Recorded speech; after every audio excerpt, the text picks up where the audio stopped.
spent hours with your books and feels like nothing is going on your head. And then you end up with lots of frustration and disappointment. Then my friend, you are not alone in this. Hello everyone, I am Tanuja Pandey. I am an assistant professor in the PAL College of Technology and Management.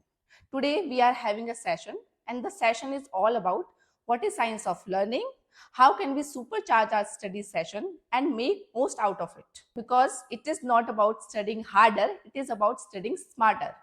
And to know more about it, we have Dr. Neha Bhatt, and she is an expert in cognitive science. Hello, ma'am. Hello, ma'am. Thank you for having me here. I, Dr. Neha Bhatt, I am an assistant professor at PAL College of Technology and Management. If we want to learn something, अगर हमें कुछ चीज़ पढ़नी है, कुछ चीज़ याद करनी है, तो हम उसे मल्टीपल टाइम्स पढ़ना चाहिए, हमें इम्पोर्टेंस पॉइंट्स को हाईलाइट करना चाहिए और नोट मेकिंग करनी चाहिए.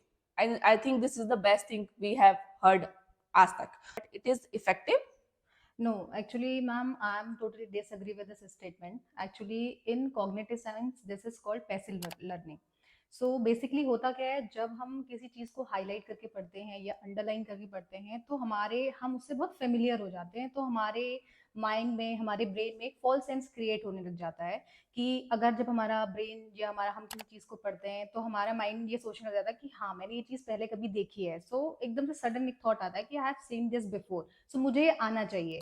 पर ये शॉर्ट टर्म के लिए तक तो बहुत अच्छा है, बट ये लॉन्ग टर्म के लिए बिल्कुल भी अच्छा नहीं है. आप इसको ऐसे हम इस तरीके से समझ सकते हैं, इट्स टोटली लाइक जब हम किसी बिल्डिंग को बनाते हैं, बिना किसी सीमेंट के हम किसी बिल्डिंग को बनाने का सोच रहे हैं. ऐसी कोई टेक्निक है, हम ऐसा कोई तरीका है, ऐसा कोई वे है जिसे हम यूज कर सकते हैं सो दैट हमारी लर्निंग इफेक्टिव हो?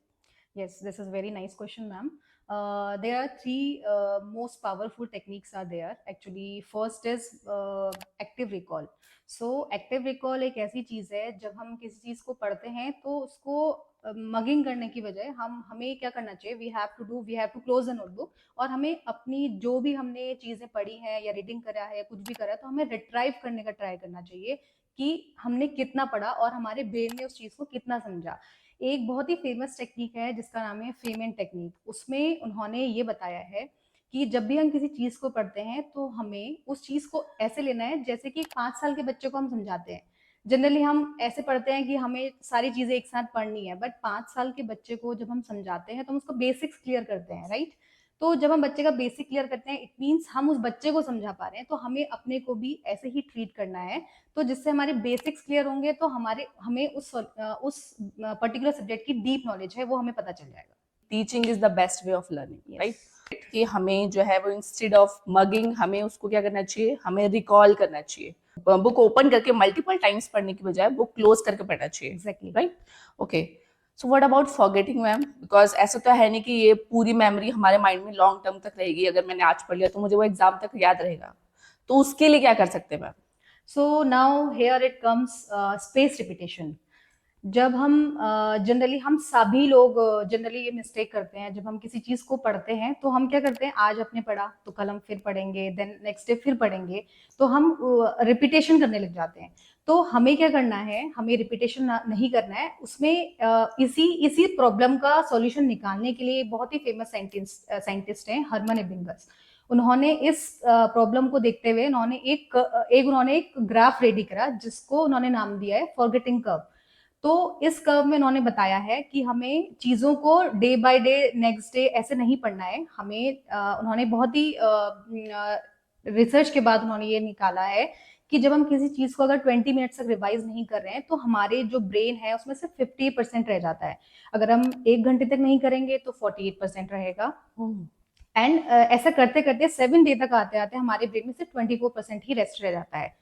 तो हमें अब करना क्या है, what is the solution of this? Solution ये है कि हमें जो इंटरवल टाइम्स है हमारा, वो हमें क्या करना है, इंक्रीज करना है. नाउ हम इंटरवल टाइम्स कैसे इंक्रीज करेंगे? हमें जो भी चीज हमने फर्स्ट डे में पढ़ी है हमें वो पढ़ना है, देन हमें उसे सेकेंड डे नहीं रिवाइज करना है, हमें थर्ड डे में रिट्राइव करना है.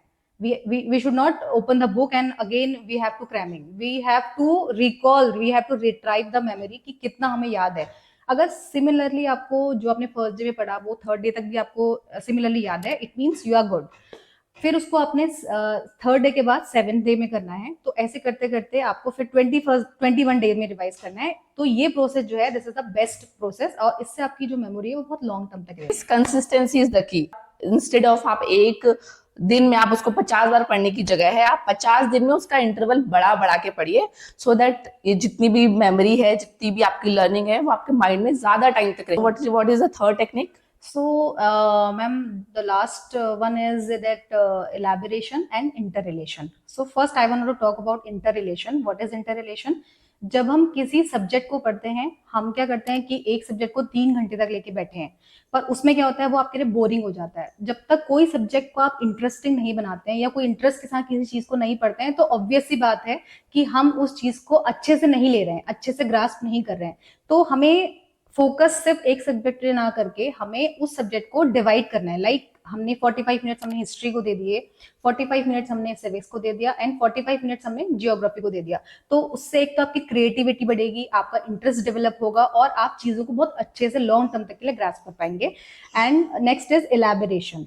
इलैबोरेशन इज जब हम किसी चीज को पढ़ रहे हैं तो हमें प्रीवियस नॉलेज से रिलेट करके देखना है कि प्रीवियस नॉलेज से जब आपकी चीजें रिलेट होकर आप चीजों को करते हैं तो वो और इंटरेस्टिंग बन जाती हैं और आप इंटरेस्ट के साथ चीजों को आपका ब्रेन बहुत लॉन्ग टर्म तक उसको माइंड में रखता है. So basically, ma'am talk about 3 techniques. तो first was active recall. आपको अपने आप को बुक नहीं पढ़ना है, आपको बीच बीच में बुक बंद करके आपको रिकॉल करना है आपने जितना भी पढ़ा है और अपने आप को टेस्ट करना है. The second one is space repetition. Instead of आप एक दिन में 50 बार पढ़ने की जगह है आप बीच बीच में पढ़िए और उसको रिवाइज कीजिए, अपना इंटरवल का टाइम बढ़ाइए. Right. And the third one you talk about inter relation and elaboration. आप डिफरेंट थीम पढ़िए, अलग अलग सब्जेक्ट पढ़िए, तो it will be better than कि आप एक साथ 3 घंटे एक ही सब्जेक्ट पढ़ रहे हैं. इज देयर एनीथिंग एल्स कि हमको ध्यान रखना है कुछ इन 3 टेक्निक्स के अलावा? Yes, ma'am. Basically, we have talked about 3 most powerful techniques. ये तो हमें करनी ही, लर्निंग प्रोसेस में हमें इम्प्लीमेंट करनी ही है.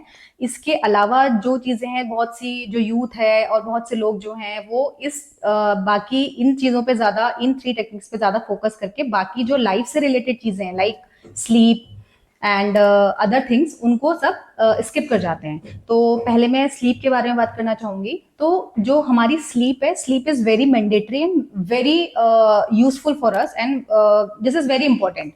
जब हम एक प्रॉपर स्लीप नहीं लेते हैं तो उसमें क्या होता है, हमने अगर अपने स्टडी आवर्स कितने ही स्पेंड करे हों, कितना भी टाइम हमने अपनी स्टडी में दिया हो, तो उससे क्या होता है, हमारा जो ब्रेन है बहुत बोरिंग सा फील करने लग जाता है और उसको स्ट्रेस सा फील हो जाता है. तो हमें क्या करना है, हमें प्रॉपर स्लीप लेनी है जिससे हमारा ब्रेन एक रेस्ट मोड पे चला जाएगा, जिससे रेस्ट मोड पे जाने से हमारे ब्रेन में जो न्यूरॉन्स हैं प्रॉपर एक्टिवेट होंगे और जो शॉर्ट टर्म मेमोरी है उसको लॉन्ग टर्म तक लेके जाएंगे. राइट.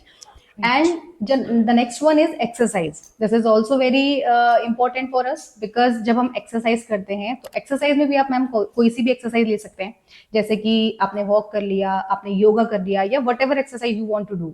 कोई भी एक्सरसाइज जो भी आपकी फेवरेट हो आप वो ले सकते हैं, जिससे आपका ब्लड सर्कुलेशन, जो आपका ब्लड का फ्लो है वो अच्छे से आपके माइंड तक पहुंचेगा और जो हमारा ब्रेन है वो अच्छे से वर्क कर पाएगा.